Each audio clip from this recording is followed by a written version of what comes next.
I played that because it really resonated with me when we were starting to think about spread and about Kevin's comment too about culture and about how do we develop those sort of culture. And the way that we are starting to look around and looking at your storyboards about the engagement that you guys are starting to have with your teams is that way, and about how we work together, and it is about working differently. And I think that does make a huge difference. And you'll notice on your tables, you may notice on your tables, that we did put an article out called A Framework for Joy in Work, and it talks about quality improvement. And that may sound a bit soft and fuzzy or whatever, but it's about how do you engage people's agency, how do you encourage people to be involved, and so that they actually get something going back to why they became providers of care in the first place. It does mean something to people, and that we work with their intrinsic motivation. And I think that's a really important concept as we go forward and getting into spread. And when we did that exercise today about where we are with engagement, I think there were some good points that the video makes about the boards and how do we get the whole of your organisations really behind us and understanding what it is that we're trying to achieve and what do we need to do that. So those are kind of some of the key points that came out of that.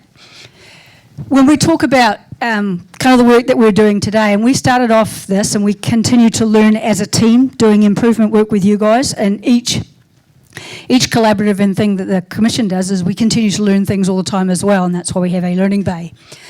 And we went from an initial model of a breakthrough series collaborative. And when I thought about that and reflected on that, that's usually when you take a breakthrough series collaborative, and that's usually when you have a fairly well recognised bundle of elements of care that you want to implement, such as for ventilated associated pneumonia or for catheter-associated bacteremia and those types of things. And there's some known things that you can do, if you do them reliably, that you will get the result that you're looking for. In this collaborative, that's slightly different. We do have some known evidence. If we do these things reliably, they will contribute to reducing seclusion.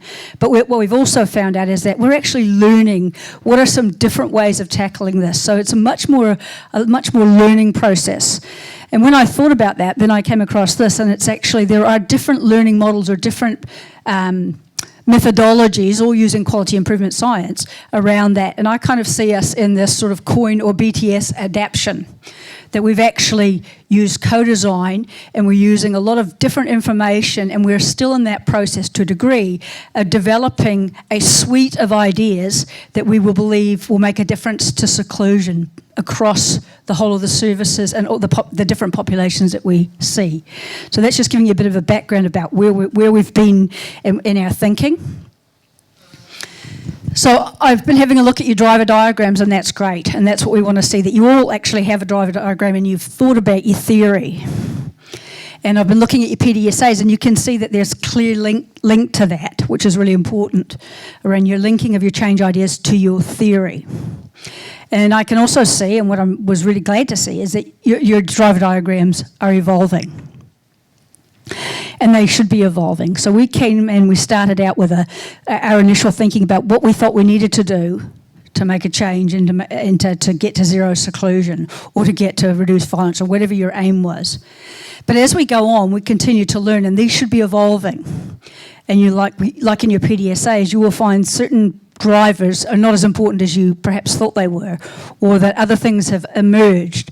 And I think Robbie really presented an excellent deep dive learning into what are the factors that were driving seclusion using the data, and how their driver diagram evolved a number of times.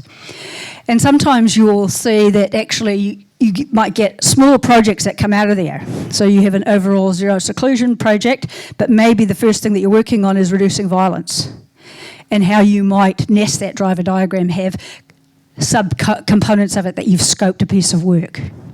Does that make sense?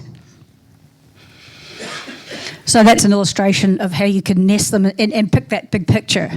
And so then you've created a driver diagram, and we have that, and that was our example that we did, and you've been testing around that. Today we've learned some really great stuff already, and usually you don't have a lot of time, but I want to give you some time to think about your current driver diagram, and what's the next evolvement that you want to take? How are you going to change a little bit? Is there things that you've learned today? that you're going to go back and focus on when you get back.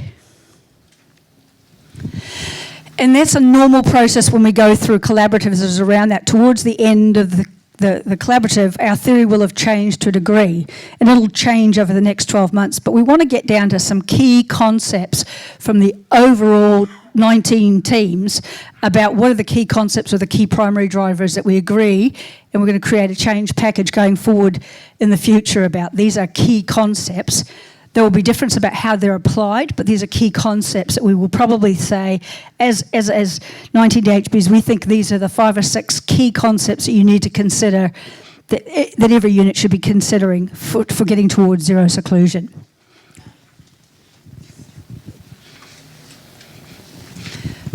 You've seen this once today, but it's around that whole thing about testing drives our evolution of our thought process and our theory, and we continue to learn. So we have a theory, we test it, we go back, we alter our theory, we go and test it, and then we start to continue to learn. And it's that constant iterative learning process.